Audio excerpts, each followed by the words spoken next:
Profit Om Senang.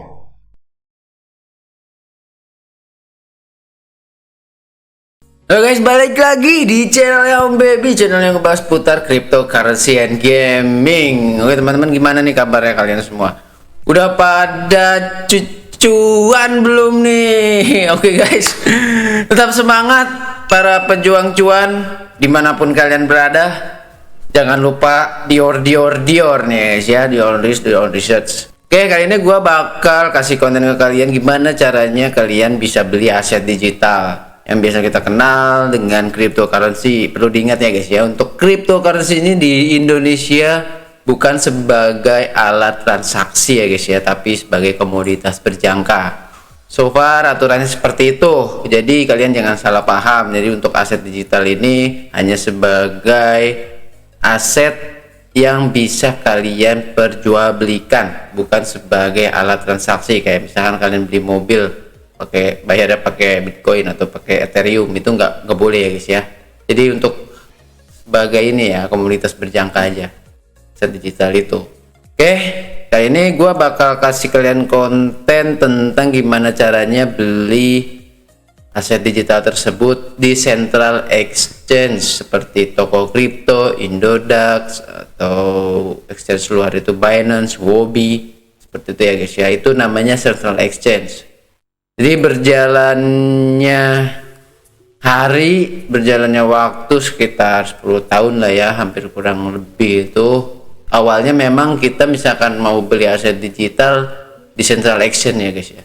Nah untuk sekarang memang udah ada inovasi terbaru namanya decentralized exchange. Tapi di konten ini gua jelas bakal kasih kalian tentang gimana caranya beli aset cryptocurrency di central exchange ya, seperti toko kripto atau Indodax. Oke, sebelumnya gue bakal kasih himbauan dulu ke kalian. This is not your financial advice. Semua keuntungan maupun kerugian di cryptocurrency merupakan tanggung jawab kalian masing-masing. Oke, gue sebelumnya mau bahas dulu fenomena yang terjadi saat ini ya guys ya. Maraknya gitu kan, atau nge-hype-nya gitu tentang sebuah investasi, baik itu di forex, saham atau cryptocurrency, ini sedang booming banget. Nah kebetulan kemarin itu gue sempet nonton kontennya Om Deddy Kobuser ya guys ya.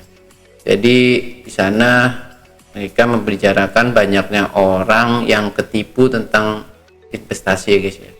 Memang banyak orang menginginkan jadi kaya secara instan gitu kan. Betulnya memang hal yang sangat rumit ya guys ya untuk investasi ini. Jadi kalian misalkan memang kepingin nyebur atau mencoba ke ruang lingkup investasi seperti saham, forex, atau cryptocurrency yang sifatnya baik itu trading atau memang kalian invest, jadi kalian harus banyak belajar dulu ya guys ya, atau nanya-nanya lah ya ke orang yang lebih paham. Jadi banyaknya orang yang tertipu itu bukan berarti berinvestasi di hal seperti ini menjadikan stigma negatif ya guys ya ke kalian semua, bahwa ini bohong gitu, atau ini sebuah penipuan aja. Namanya saham, forex, cryptocurrency itu penipuan, enggak ya guys ya. Itu tergantung kalian masing-masing gimana kalian belajarnya, cari tahunya. Jadi jangan sampai tertipu juga, itu sih yang paling penting. Memang untuk di investasi hal seperti ini ada yang namanya untung rugi ya guys ya. Jadi semua pasti ada resikonya. Mau kalian investasi di saham, forex, cryptocurrency, pasti ada resikonya masing-masing seperti itu. Namun apabila kalian banyak belajar nih ya, atau memang kalian mulai menguasai tentang hal-hal tersebut, yaitu kalian bisa diminimalisir lah untuk resikonya. Jadi kalian jangan asal sembarangan eksekusi atau berinvestasi gitu aja. Memang untuk menjadi kaya secara instan itu hal yang sulit ya, tapi enggak mungkin kita bisa kalau kita nggak belajar gitu ya guys ya. Intinya kalian harus banyak belajar. Nggak mungkin lah kalian main gitu aja mempercayakan dana kalian ke orang lain, jadi kalian harus tahu dulu. Nah, jadi untuk investasi ini bukan berarti bohong ya guys ya, tapi gimana cara kalian memandang hal tersebut ya. Dan untuk di cryptocurrency ya, gue mengingatkan sebelumnya ke kalian bahwa di cryptocurrency ini memang ada unsur manipulasinya ya guys ya. Manipulasi itu dalam arti di marketnya ya guys ya, untuk harga ya. Jadi mau saham, mau forex, mau cryptocurrency, itu pasti ada orang yang sukanya demennya ngegoreng ya guys ya, atau bikin harga itu dinaikin lalu tiba-tiba diturunin secara instan banget, turun banget. Jadi banyak orang yang dirugikan seperti itu. Itu sebetulnya ada beberapa oknum ya, pastinya ada yang bermain terus seperti itu, ngegoreng ya guys ya, biasanya untuk istilah umumnya gitu guys. Nah, untuk setiap market nih atau setiap tren ya di cryptocurrency, kita sekarang langsung fokus ke cryptocurrency, itu pasti ada namanya tren. Nah, untuk di bulan November ini kalau gua lihat, kita lihat ya guys ya, kita coba ke toko kripto again. Kalau gue lihat sih tren untuk cryptocurrency memang sekarang lagi bullish ya guys ya, atau naik ya. Menurut gue untuk orang-orang yang baru masuk sih perlu hati-hati banget, karena trennya ini lagi naik. Kalau memang mau masuk ya kalian harus pertimbangkan matang-matang ya, analisa terlebih dahulu seperti itu guys. Jadi bilang ya namanya market ada yang manipulasi guys ya, mau apapun itu, jadi kalian harus hati-hati. Nih ya, kalau gue lihat nih ya, untuk Bitcoin aja, nah ini namanya central exchange ya guys. Kita lihat grafiknya ya. Ini menurut gua marketnya lagi bullish banget ya. Jadi kalian harus hati-hati untuk yang kepengen masuk ke market.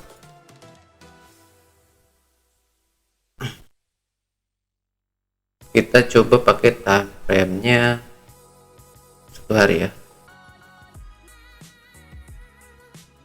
Oke, ini di tanggal 24 Juli, ini di September. Berarti kita mulai dari sini ya. Kemarin memang sempat turun di sini ya guys ya, 21 Juli. Nah, ini mengalami kenaikan, sempat koreksi di sini ya, bisa dibilang ini, nah ini lagi naik guys ya trennya. Ini kalau yang di sini nih, ini lagi bearish nih guys. Nah, ini trennya ini lagi naik nih. Ini perlu hati-hati nih untuk yang baru masuk. Yang kata gua tadi ya, manipulasi itu ya ada kemungkinan pasti ada orang pada take profit di atas. Tapi kalau memang kalian mau masuk, itu ya harus banyak-banyak analisa seperti itu. Jadi berinvestasi itu sebetulnya ada beberapa macam ya guys ya. Mungkin untuk di market seperti ini, kalian yang sukanya short term atau jangka pendek mungkin lebih bagus untuk ke trading. Tapi kalau memang kalian yang namanya berniat investasi, itu pasti long term ya guys ya, jangka panjang. Jadi bilang kalian membeli aset di tahun 2021 ya, kalian hold atau simpen di 4 tahun kemudian seperti itu, atau jualnya itu nanti gitu bertahun-tahun kemudian ya guys ya. Itu namanya investasi. Kalau untuk jangka pendek ya kalian beli, nanti udah profit ya jual gitu kan, seperti itu. Nah, ini tampilan untuk central exchange toko kripto ya guys ya. Jadi kalian kalau mau beli asetnya untuk digital ini bisa di toko kripto Indodax. Kalau untuk Indonesia Pintu ya guys ya, banyak banget lah pokoknya platformnya. Kalian bisa pilih aja mana yang menurut kalian itu bagus buat kalian. Nah, untuk cara beli aset digital di Central Exchange, let's go. Kita bahas langsung. Nah, ini ada beberapa nama aset digitalnya ya guys ya. Nah, seperti ini. Ini kalian kalau mau beli bisa ke sini. Cuman untuk di toko kripto ini ada beberapa macam pair ya guys ya. Pair itu misalkan BIDR berarti kalian beli pakai rupiah kayak gitu. Hal apa yang harus kalian lakukan? Kalian seperti biasa daftar dulu seperti ini. Nah, ini daftarlah seperti kalian buka sosmed ya. Kalau akun sosmed registernya seperti itu. Seperti biasanya aja untuk para penggila sosmed gitu kan, bisa register aja kan. Nih di sini gue bakal kasih ilham nih ke kalian nih, petunjuk ya guys ya. Oke, nih kalian bisa lihat, masukin aja email kalian, daftar, langsung verifikasi email kalian. Nah, ini gue bakal jelasin. Nah, setelah kalian udah verified atau verifikasi, kalian bisa masukin aja email kalian. Oke, ini gue bakal login dulu ya. Login ya, passwordnya.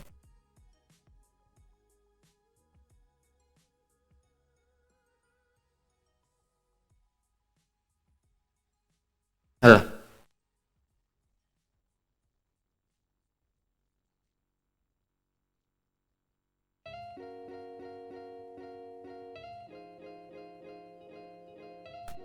Oke, bentar.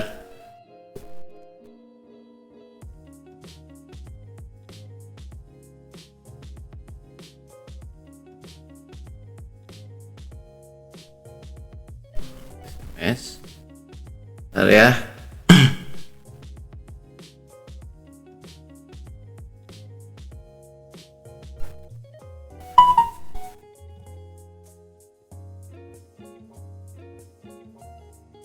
Tuh, 66.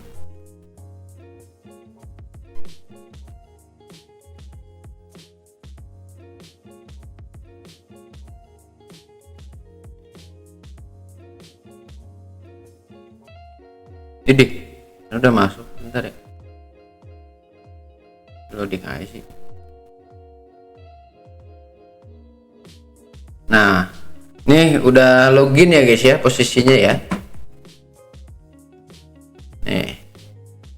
Nah, kalian bisa lihat di sini. Ini posisinya udah login ya.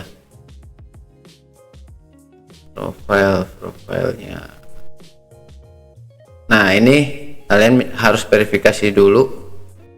Nah, nanti verifikasi aja KYC-nya your customer, nanti kalian bisa upload data identitas kalian, nomor rekening segala macam. Itu fungsinya untuk penarikan atau setoran ya guys ya.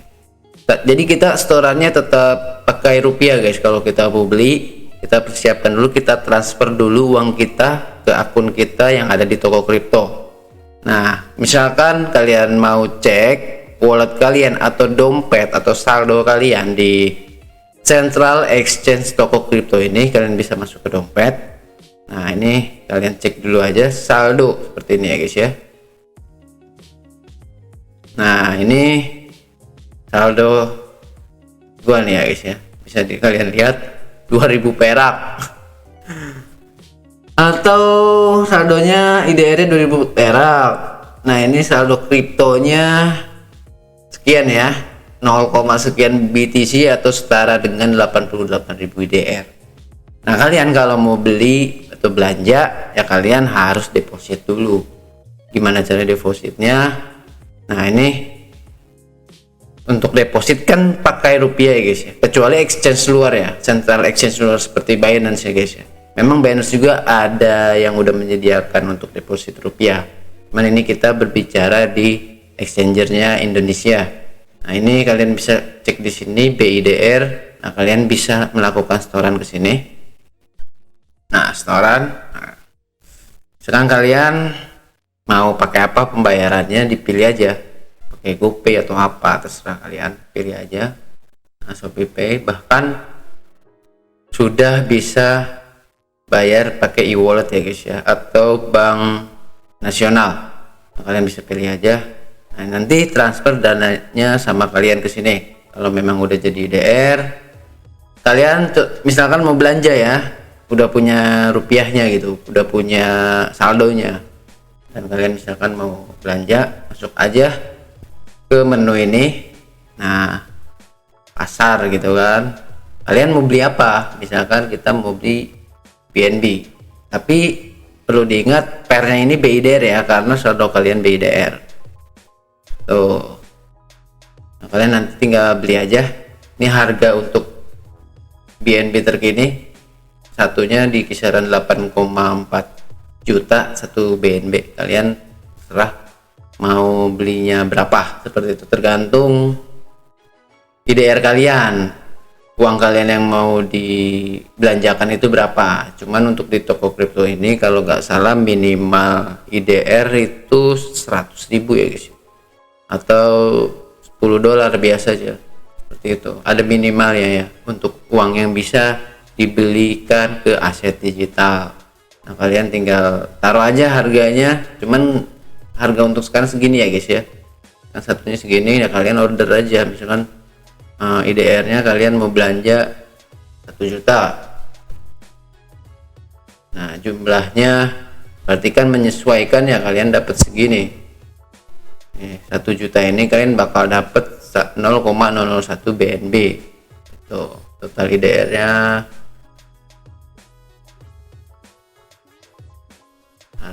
harga ini deh, harga ini, kalau harga maaf. Nah, ini 1 juta. Nah, kalian bakal dapat 0,118 BNB, nanti kalian order aja. Oke. Nah, ini cara beli aset digital di Central Exchange. Cuman ada dua ya guys ya, perlu diingat. Ada di Central Exchange juga. Cuman nanti gue bahas lah di konten-konten gue selanjutnya. Ya, kalian bisa belajar aja di sini untuk cara belanjanya. Nah, kalau kalian udah belanja, nanti kalian bisa cek saldo kalian. Kalau memang kalian udah berhasil beli BNB tersebut, nanti kalian asetnya bakal pindah jadi BNB. Nah, kalian bisa cek di sini. Nanti bentuknya seperti ini. Misalkan gue punya engine coin, saldonya 0,7 engine, seperti itu. Jadi kalian bisa cek di sini. Nah, untuk aset digital ini bisa kalian kirimkan juga atau terima juga dari teman kalian, entah dari siapapun. Nah, perlakuannya itu seperti kita melakukan setoran atau penarikan rupiah kalian. Nah, misalkan kalian mau kirim engine coin ini, misalkan yang gue ya guys ya, berarti kan masuknya ke penarikan, seperti itu. Nanti kalian bisa minta alamatnya, alamat tujuan yang bakal kalian kirim. Nah, untuk setoran yang aset digital ini, kalian bisa klik seperti ini setorannya. Jadi kalian misalkan teman kalian mau kirim aset engine ke alamat kalian, nah kalian masuk dulu nih ke engine coin tadi. Nah, nanti klik setorannya. Nah, alamatnya seperti ini nih, engine alamat ya. Jadi alamatnya itu berupa deret angka sama kombinasi huruf ya guys ya. Ini tuh rekening engine kalian. Nah, misalkan kalian mau menerima engine, kalian kasih alamat ini ke teman kalian atau yang mau kirim engine ke kalian. Jadi setiap aset digital itu alamatnya beda-beda. Misalkan Cardano, pasti alamatnya beda-beda. Nah, seperti ini ya guys ya. Nah, ini alamatnya. Nah, ini untuk pilih jaringan ini apa sih? Gitu kan. Ini namanya network guys, atau jaringan. Jadi ketika kalian pilih networknya ini, otomatis alamatnya pun beda ya, seperti ini ya. Tuh, kalian bisa lihat. Nah, jadi fungsinya ini kita menggunakan jaringan apa untuk menerima atau mengirim. Misalkan kalian pakai jaringan Cardano, kalian kasih alamat, ada alamat ini ke teman kalian. Kalau kalian mau pilih Binance Chain BEP20, ini kalian pakai alamatnya yang ini. Nah, ke teman kalian juga harus sama. kirimnya itu pakai jaringan mana. Jadi satu network itu untuk transaksi harus sama ya guys ya, seperti itu. Jadi jangan sampai salah kasih alamatnya, repot ya. Oke, nah ini seperti ini ya fungsinya jaringan ini. Itu yang membedakan itu kecepatan sama biaya transaksi. Nah, kalian cari tahu aja, misalkan jaringan Cardano sama BP2 ini atau Binance Chain ini bagusan mana sih, atau fee-nya lebih murah mana sih, atau lebih cepat mana sih. Nah itu kalian bisa cari tahu dulu jaringan mana yang bagus, seperti itu ya. Nih contoh, jadi tiap koin itu ya beda-beda guys jaringannya, existing jaringannya itu ya. Nih contohnya ini ya, Koti misalkan tuh, Koti Ethereum, Binance Chain BEP2 atau Binance Chain BEP20 itu beda-beda ini jaringannya, tergantung koinnya juga ya, atau asetnya juga ya. Oke, tuh kurang lebih cara membeli aset digital dan gimana caranya kalian mengirim atau menerima aset digital baik dari rekan kalian atau teman-teman kalian lewat Central Exchange. Oke, di next videonya gue bakal kasih petunjuk ya gimana caranya menggunakan Decentralized Exchange. Itu Decentralized Exchange nggak di bawah corporate seperti ini ya guys ya, tapi di bawah satu platform gitu. Oke, untuk penggunaannya nanti aja di next video. Semoga konten ini bisa membantu untuk kalian para pemula yang kepengen tahu gimana caranya beli aset digital dan kirim atau terima aset digital dari teman-teman kalian. Oke, see you di konten gua selanjutnya. Mohon maaf atas segala kekurangannya. Salam profit, salam cuan, salam